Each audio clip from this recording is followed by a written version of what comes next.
In Nepal, women are sometimes treated as goddesses, but in the very same country, those same women can also be locked inside dark huts, left to die simply because they are menstruating. This is the brutal paradox of Nepal. Behind every beautiful smile, there are stories of pain, survival, and secrets that will leave you speechless. Today, we expose the shocking truths about the women of Nepal. In the remote villages of Nepal, childhood often ends far too soon. For many girls, marriage is not a choice, it's a sentence handed down by tradition. At the age of 14 or 15, some even younger, they are married off to men chosen by their families. School? Over. Dreams of becoming a teacher, a doctor, an independent woman? Destroyed. The wedding may be celebrated with music, food, and colorful saris, but for the girl, it's the end of freedom. From that moment, she belongs to her husband's household, expected to cook, clean, and give birth as soon as possible.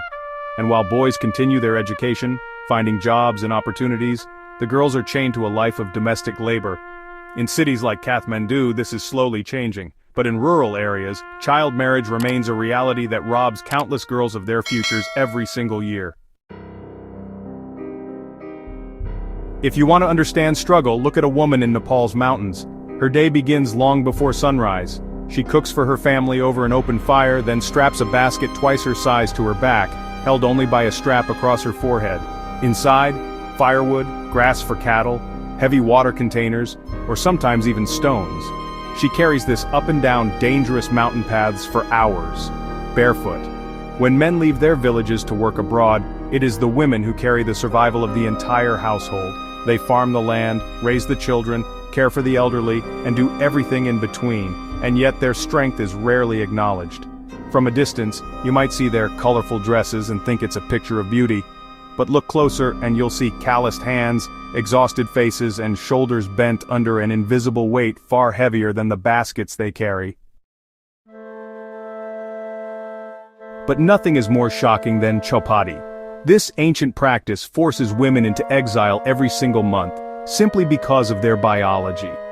When a woman has her period, she is declared impure. She cannot touch food, water, or even family members.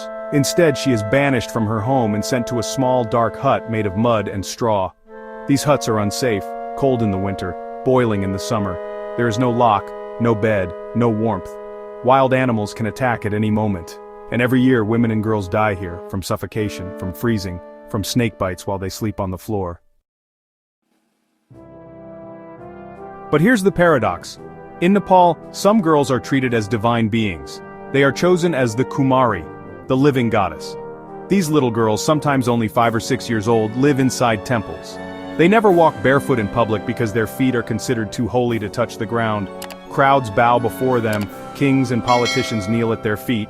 It sounds like a dream, until it suddenly ends. The moment a Kumari menstruates, she loses her divine status instantly. She goes from being worshipped to being just another girl. And because of deep-rooted superstitions, many men refuse to marry a former Kumari, fearing she brings bad luck. Behind closed doors, there is another reality. Many women face violence from their husbands, fathers, or in-laws, but they cannot speak out. Tradition tells them to stay silent, to endure for the sake of the family's honor. Even in workplaces, discrimination is everywhere. Women often earn less than men for the same job. They are overlooked for promotions. They are treated as less capable, even when they prove otherwise. It's a cycle of inequality that repeats itself generation after generation, and yet, women endure. They keep moving forward, even when everything seems stacked against them. But Nepal is not frozen in time. A new generation of women is fighting back. In cities, girls are going to universities, becoming doctors, engineers, entrepreneurs. They are challenging traditions, demanding equality, and building a new identity for Nepalese women. These young women are the future, proof that culture can evolve, and that Nepalese women are more powerful than the limitations placed on them. And here's the final twist. Because when outsiders think of Nepalese women, the first thing they notice is their beauty. It's not just physical, though their almond-shaped eyes, soft features, and glowing skin are undeniably striking. It's in the way they carry themselves with grace even in hardship. It's in the traditional dresses, the vibrant saris, the red gunyu cholo, the jewelry that shines against the backdrop of the Himalayas, and above all, it's in their smiles. Smiles that exist even after days of backbreaking work. So who are the women of Nepal? They are children robbed of their youth. They are goddesses who become outcasts. They are survivors of huts, traditions, and silence. But they are also unbreakable. They are beautiful not only in their faces but in their strength, their courage, and their ability to endure what many of us cannot even imagine.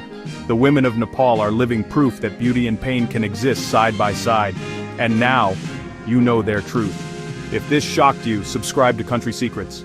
Because the world is full of hidden realities, and you deserve to see them all.